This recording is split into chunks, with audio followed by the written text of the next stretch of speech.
दोस्तों आज के इस वीडियो में हम लोग बात करेंगे बिहार शिक्षक भर्ती परीक्षा बी टेट का जो पेपर आपका पेपर 2 हुआ था, उस पेपर 2 के सीडीपी चाइल्ड डेवलपमेंट पेडागोजी बाल विकास मनोविज्ञान के 30 प्रश्नों को इस वीडियो में हम लोग उसको हल करेंगे पूरा एक्सप्लेनेशन के साथ। और ये जो हमारे पास आज आपका पेपर है, ये आपका बी.टेट का पेपर है। पेपर 2 है हमारे पास। पेपर 1 हमने जो है बिहार टेट का बी.टेट का हमने 2011 में जो पेपर हुआ था उसका पेपर 1 हमने जो है सॉल्व करके ऑलरेडी अपने इस चैनल पर अपलोड कर दिया है। तो एक बार आप लोग उसको नहीं देखे हैं तो देख लीजिएगा। तो आज हम लोग पेपर 2 को देखेंगे।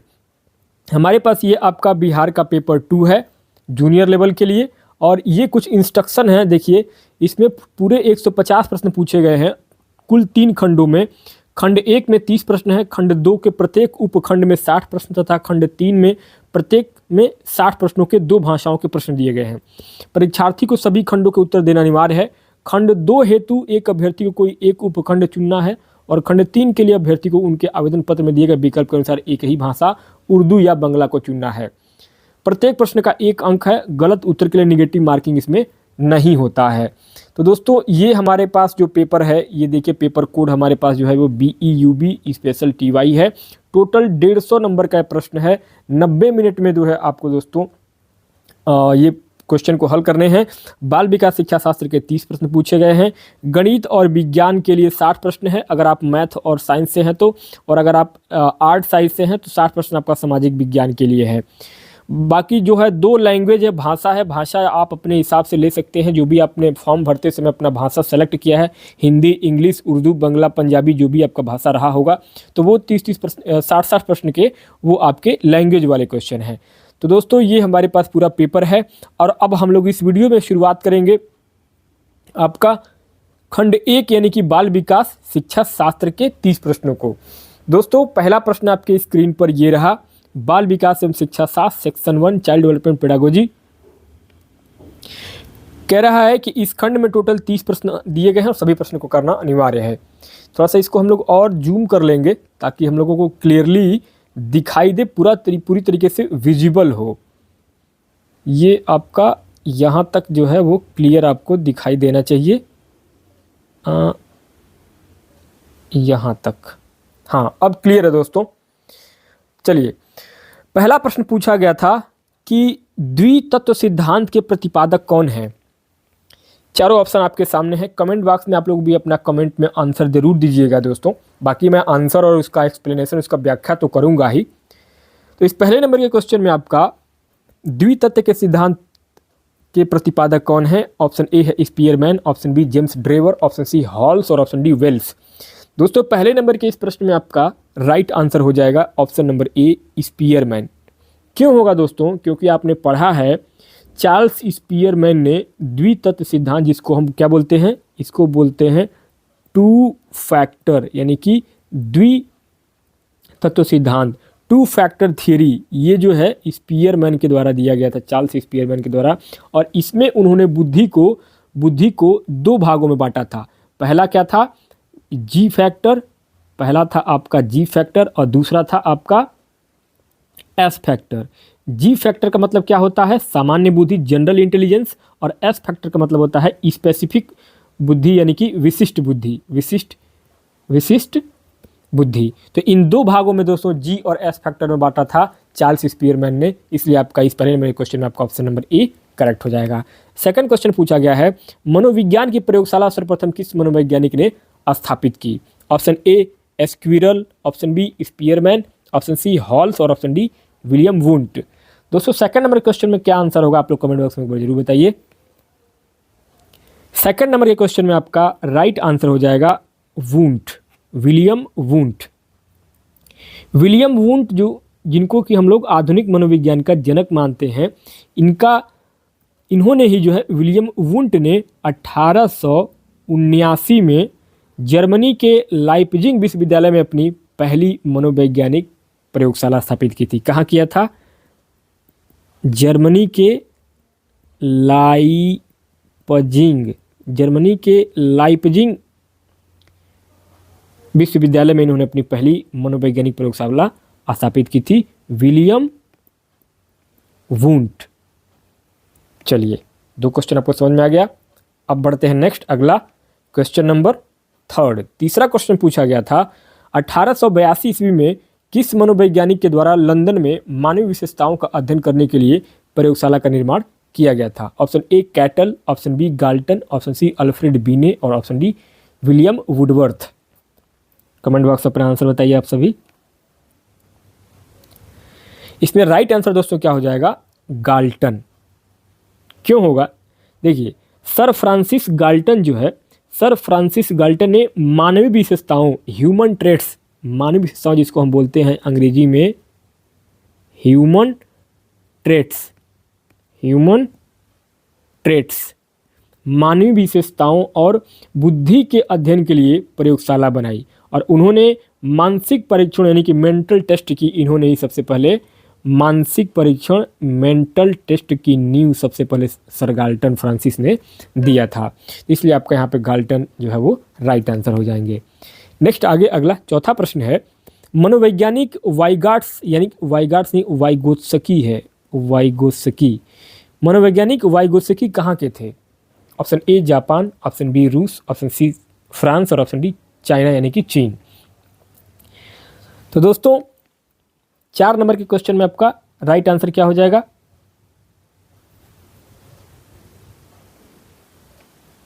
ऑप्शन नंबर बी रूस। मनोवैज्ञानिक वाइगोत्स्की जिनको हम बोलते हैं लेव वाइगोत्स्की, लेव वाइगोत्स्की, लेव वाइगोत्स्की, लेव वाइगोत्स्की एक रूस के मनोवैज्ञानिक थे और इन्होंने सामाजिक सांस्कृतिक सिद्धांत, क्या? सामाजिक सांस्कृतिक,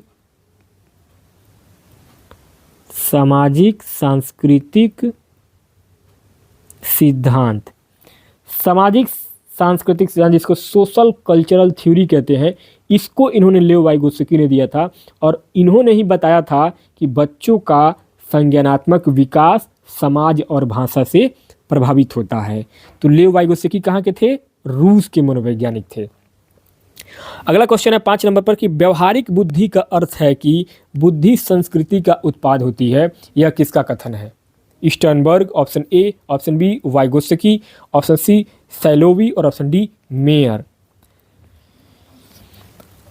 कमेंट बॉक्स में अपना आंसर आप सभी लोग बताएंगे। ऑप्शन नंबर ए करेक्ट हो जाएगा, स्टर्नबर्ग। क्यों? देखिए, रॉबर्ट स्टर्नबर्ग ने त्रिआयामी बुद्धि, रॉबर्ट स्टर्नबर्ग ने त्रिआयामी बुद्धि जिसको कि ट्राइआर्ची थ्योरी ऑफ इंटेलिजेंस कहते हैं, इसको उन्होंने दिया था, जिसमें उन्होंने व्यवहारवादी बुद्धि को संस्कृति और अनुभवों का परिणाम बताया था। तो इसमें आपका स्टर्नबर्ग ऑप्शन नंबर ए आपका यहाँ पे करेक्ट आंसर हो जाएगा।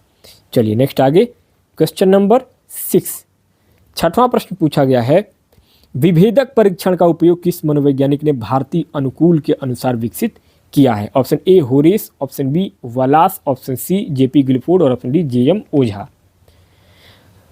दोस्तों विभेदक परीक्षण का भारतीय अनुकूलन जो है JM Ojha, option number D JM Ojha के द्वारा विकसित किया गया था। जेएम ओझा ने भारत में बुद्धि और अभिक्षमता परीक्षणों को भारतीय संदर्भ में अनुकूलित किया था, इसलिए आपका ऑप्शन नंबर डी जेएम ओझा करेक्ट हो जाएंगे। नेक्स्ट आगे क्वेश्चन नंबर 7 कह रहा है कि किस अभिक्षमता को एएसटी के नाम से जाना जाता है? एएसटी के नाम से जाना जाता है किस अभिक्षमता को? ऑप्शन ए है विभेदक अभिक्षमता, ऑप्शन बी सामान्य अभिक्षमता, ऑप्शन सी आर्म्स सर्विसेज अभिक्षमता और ऑप्शन डी व्यावसायिक अभिक्षमता। दोस्तों क्वेश्चन नंबर 7 का आंसर आप लोग कमेंट बॉक्स में जरूर बताइएगा। ऑप्शन नंबर सी करेक्ट हो जाएगा, आर्म सर्विसेज अभिक्षमता। क्यों? एएसटी का फुल फॉर्म होता है army services test, army services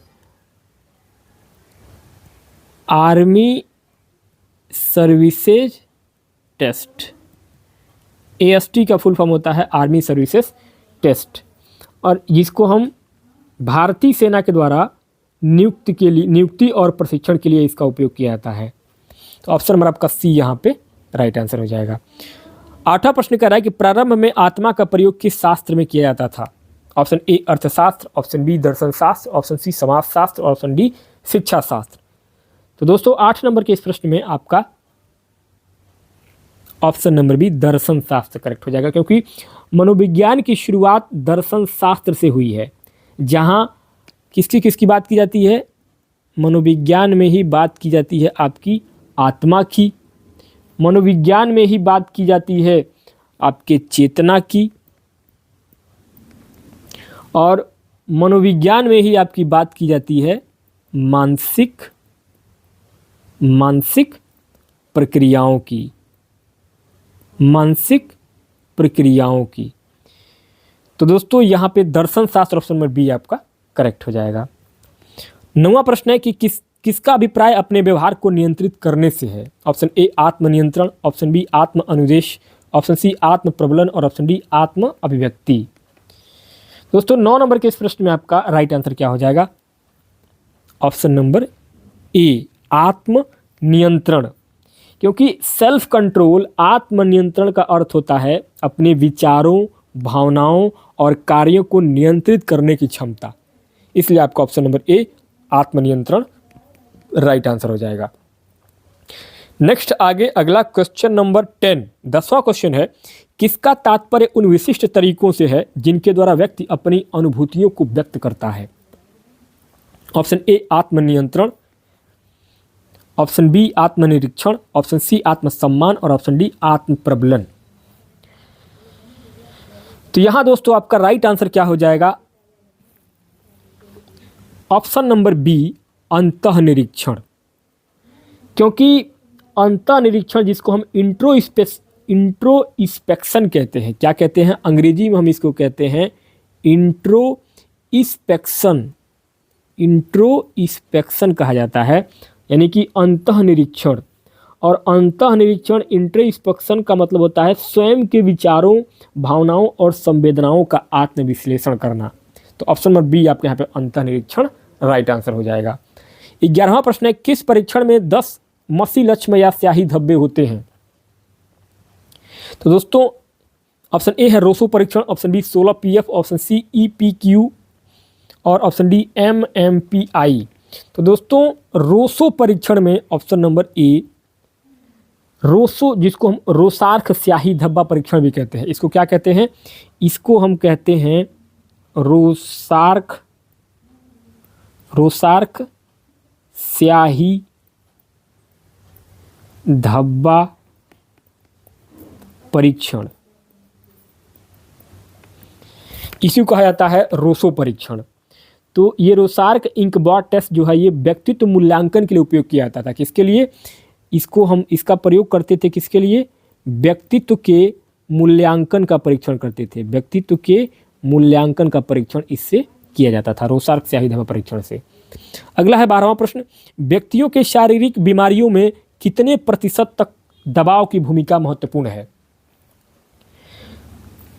option A है 45 से 65, ऑप्शन बी 51 से 69, ऑप्शन सी 52 से 71 और ऑप्शन डी है 50 से 70 तक। कमेंट करके बताइए आप सभी। ऑप्शन नंबर डी सही होगा, 50 से 70 तक।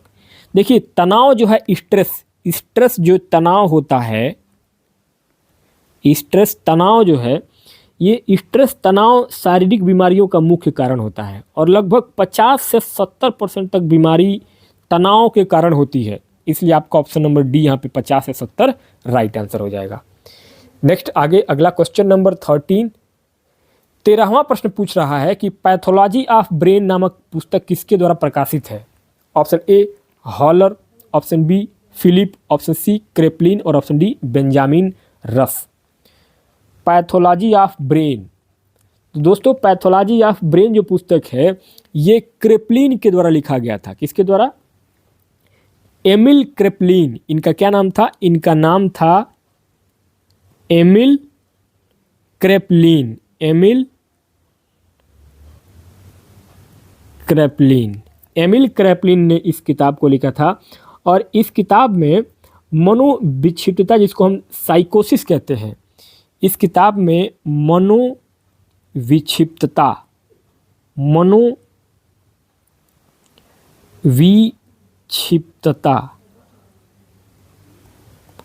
मनोविक्षिप्तता जिसको हम अंग्रेजी में क्या कहते हैं, इसको हम कहते हैं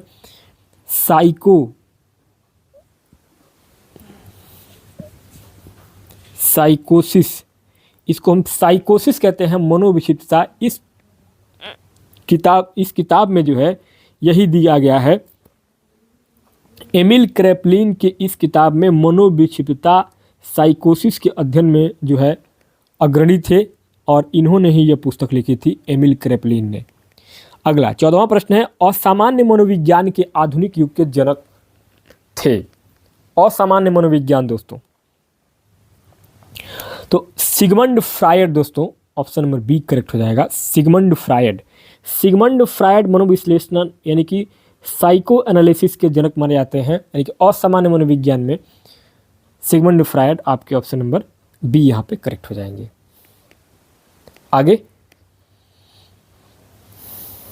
15वां प्रश्न है, फादर ऑफ मेडिसिन के नाम से किस मनोवैज्ञानिक को जाना जाता था? Option A Hippocrates, option B Eysenck, option C अरस्तु और ऑप्शन डी प्लेटो। दोस्तों फादर ऑफ मेडिसिन जो है वो हिपोक्रेटिस को कहा जाता है। हिपोक्रेटिस को आधुनिक चिकित्सा विज्ञान का जनक माना जाता है। हिपोक्रेटिस आपके राइट आंसर हो जाएंगे। अगला है सामूहिक पागलपन के प्रमाण। सामूहिक पागलपन के प्रमाण किस शताब्दी से किस शताब्दी तक मिले? सामूहिक पागलपन किस शताब्दी से किस शताब्दी तक देखने को मिला था? तो दोस्तों ये मिला था आपका 10वीं से 16वीं ईस्वी, 10वीं से 16वीं तक। इस काल में सामूहिक उन्माद और मानसिक विकारों के कई मामले सामने आए थे। तो ऑप्शन नंबर आपका डी यहाँ पे 10वीं से 16वीं तक, 10वीं से 16वीं शताब्दी आपका करेक्ट हो जाएगा। अगला प्रश्न है, मनः स्नायु विकृति के रोग का लक्षण क्या है? मनः स्नायु विकृति के रोग का लक्षण क्या है? तो दोस्तों सबसे बड़ा मनः स्नायु का मतलब होता है आशंका। ऑप्शन नंबर बी, इसको हम क्या बोलते हैं? न्यूरोसिस कहते हैं। क्या कहते हैं इसको? इसको हम लोग कहते हैं NEUROSIS। इसको न्यूरोसिस कहा जाता है। न्यूरोसिस में व्यक्ति को अत्यधिक चिंता और तनाव होता है, जिसको हम आशंका भी कहते हैं। तो दोस्तों यहाँ पे आपका ऑप्शन नंबर बी आशंका राइट आंसर हो जाएगा। नेक्स्ट आगे अगला क्वेश्चन नंबर 18, 18वां प्रश्न है, छात्रों में चोरी करने की आदत को कैसे दूर किया जा सकता है? छात्रों में चोरी करने की आदत को कैसे दूर किया जा सकता है दोस्तों?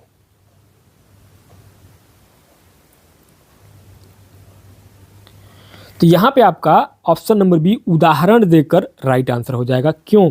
देखिए, छात्रों में चोरी का आदत दूर करने के लिए सबसे उचित विकल्प होगा कि बच्चों को सकारात्मक उदाहरण देकर के सही व्यवहार सिखाया जा सकता है। इसलिए आपका ऑप्शन नंबर बी यहाँ पर उदाहरण देकर के करेक्ट हो जाएगा।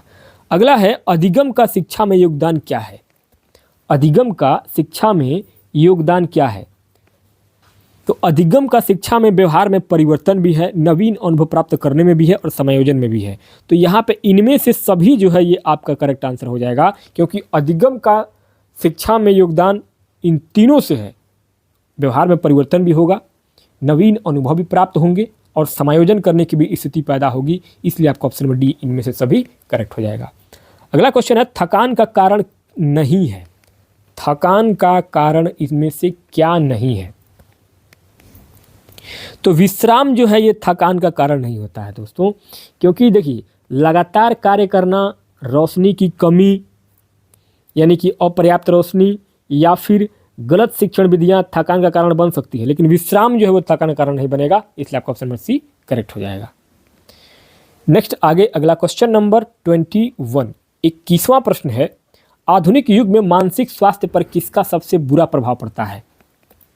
आधुनिक युग में मानसिक स्वास्थ्य पर सबसे बुरा प्रभाव क्या डालता है? तो दोस्तों जीवन की अस्थिरता।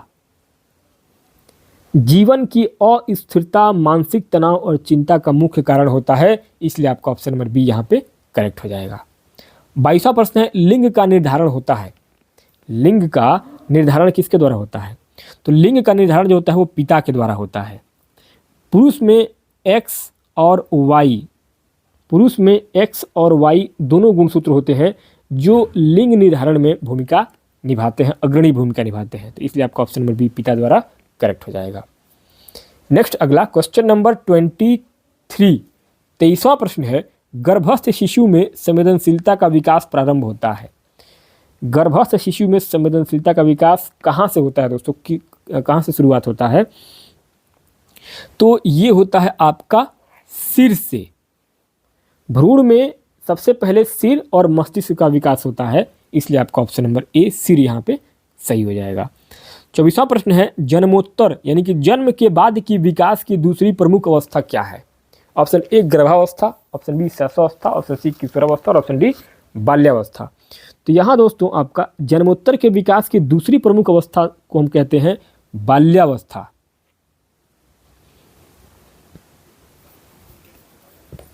बाल्यावस्था कहते हैं दोस्तों, क्योंकि बाल्यावस्था का जो उम्र होता है वो कहाँ से कहाँ तक होता है? 3 से 12 वर्ष। 3 से 12 वर्ष तक की जो अवस्था होती है इसमें संज्ञानात्मक विकास बहुत तेज़ी से होता है, इसको हम बाल्यावस्था भी कहते हैं। तो सबसे प्रमुख अवस्था 3 से 12 वर्ष का होता है, इसलिए आपका ऑप्शन नंबर डी बाल्यावस्था सही हो जाएगा। अगला प्रश्न है, यौन परिपक्वता में महत्वपूर्ण हाथ है। यौन परिपक्वता के लिए कौन सी ग्रंथि उत्तरदायी होती है दोस्तों? अगर एक बात तरीके से देखा जाए तो पीयूष ग्रंथि, यौन परिपक्वता के लिए पीयूष ग्रंथि जो है, यानी जिसको हम पिट्यूटरी ग्लैंड भी कहते हैं, जिसको कि हम कहते हैं शरीर की मास्टर ग्रंथि भी कही जाती है। पीयूष ग्रंथि को हम पिट्यूटरी ग्लैंड यानी कि शरीर की मास्टर ग्रंथि भी कहते हैं। और यह जो है गोनाडोट्रोपिन हार्मोन, जैसे कि आपने पढ़ा होगा, गोनाडोट्रोपिन हार्मोन स्रावित करती है, जो कि यौन परिपक्वता यानी कि प्यूबरिटी को नियंत्रित करता है। और यह जो ग्रंथि है पीयूष ग्रंथि, यह पुरुषों में टेस्टोस्टेरोन और महिलाओं में एस्ट्रोजन एवं प्रोजेस्टेरोन के स्राव को नियंत्रित करती है। और इसके कारण शारीरिक और प्रजनन संबंधी परिवर्तन होते हैं, जैसे कि आवाज़ में बदलाव, चेहरे पर बाल आना, मासिक धर्म शुरू होना। ये सब जो है किसके द्वारा होता है? पीयूष ग्रंथि के वजह से। तो यहाँ पे आपका ऑप्शन नंबर ए पीयूष ग्रंथि राइट आंसर हो जाएगा। नेक्स्ट आगे अगला क्वेश्चन नंबर 26, वीर पूजा की भावना जागृत होती है। वीर पूजा की भावना जो है जागृत कैसे होती है दोस्तों? तो वीर पूजा की भावना किस उम्र में जागृत होती है? किशोरावस्था में। वीर पूजा की भावना एडोलसेंस किशोरावस्था में होती है। किशोरावस्था का जो उम्र होता है वो 12 से 19 वर्ष होता है। और इस उम्र में बच्चों में अपने आदर्शों, अपने हीरो, जो बच्चे भी अपना एक आदर्श चुनते हैं, अपना एक नायक चुनते हैं, और सामाजिक मूल्यों के प्रति उनकी विशेष रुचि विकसित होती है। और इस अवस्था में वे अपने आदर्श व्यक्तित्व जैसे कि स्वतंत्रता सेनानी, नेता, अभिनेता, खिलाड़ी की पूजा और उनका अनुकरण करना चाहते हैं। यह मनोवैज्ञानिक परिपक्वता और समाज में अपनी पहचान बनाने की प्रक्रिया का एक महत्वपूर्ण समय होता है किशोरावस्था, इसलिए आपका ऑप्शन नंबर ए यहाँ पे करेक्ट हो जाएगा। 27वां प्रश्न है, अति संरक्षणशीलता बालक को बना देती है। अति संरक्षणशीलता बालक को क्या बना देती है? तो अति संरक्षणशीलता जिसको हम बोलते हैं कि ओवर प्रोटेक्टिवनेस यानी कि अति संरक्षणशीलता बालक को अव्यवहारिक बना देती है। अव्यवहारिक बना देती है दोस्तों। देखिए, जैसे कि जब माता पिता अपने बच्चों को अत्यधिक सुरक्षा और नियंत्रण में रखते हैं तो उनके आत्मनिर्भरता और निर्णय लेने की क्षमता का विकास अवरुद्ध हो जाता है, और ऐसे बच्चे समस्याओं को हल करने में असमर्थ होते हैं और सामाजिक रूप से अयोग्य महसूस करते हैं। वे स्वतंत्र निर्णय नहीं ले पाते हैं और हर काम में दूसरों पर निर्भर होते हैं। इसलिए बच्चों में जो है वो एक तरीके से अति संरक्षणशीलता जो है वो एक तरीके से बच्चों को अव्यवहारिक बना देती है। 28वां प्रश्न है, दुबले पतले एवं क्षीण शरीर तथा कमजोर हृदय वाले बच्चों को क्या कहा जाता है? तो दुबले पतले एवं कमजोर हृदय वाले बच्चों को हम कहते हैं नाजुक बालक। क्या कहते हैं? नाजुक बालक। नाजुक बालक वे होते हैं जो शारीरिक रूप से कमजोर होते हैं और जल्दी बीमार पड़ जाते हैं। ऐसे बच्चों का जो प्रतिरक्षा तंत्र होता है, इम्यून सिस्टम होता है, वो कमज़ोर होता है। इनके शारीरिक विकास में देरी हो सकती है और ये अधिक ध्यान देने की इनको आवश्यकता पड़ती है। इन्हें पोषण, व्यायाम और मानसिक संबल की भी अधिक आवश्यकता होती है, इसलिए आपका ऑप्शन नंबर डी यहाँ पे नाजुक बालक करेक्ट हो जाएंगे। नेक्स्ट आगे क्वेश्चन नंबर 29 29वां प्रश्न है, चिन्ह भाषा एवं श्रवण दृश्य विधियों का प्रयोग किन बालकों की शिक्षा के लिए उपयोगी है। तो यहाँ चिन्ह भाषा एवं श्रवण दृश्य विधियों का प्रयोग जो है वह मंदित श्रवण वाले जिनको हम क्या बोलते हैं, हियरिंग इम्पेयर्ड